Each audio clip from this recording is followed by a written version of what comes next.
Finalmente, um trabalho novo de pizzaria de segurança.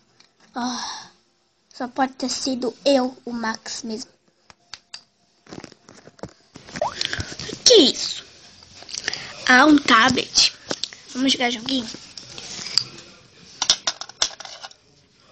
Não tem.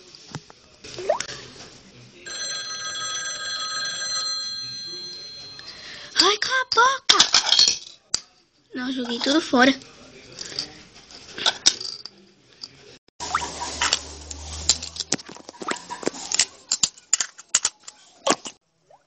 Vamos ver como que tá as coisas. Oh, coisa linda. Muito lindo, viu? Gostei muito. Vamos acender a luz. Estão calmos. Ela também. Eu acho que é marionete. É menina, eu acho. Não sei. E a Fox está bem.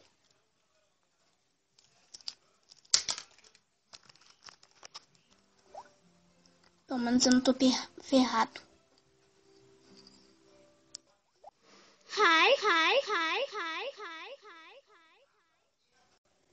No hi pra você! Não hi pra você! Não dá pra fechar a porta!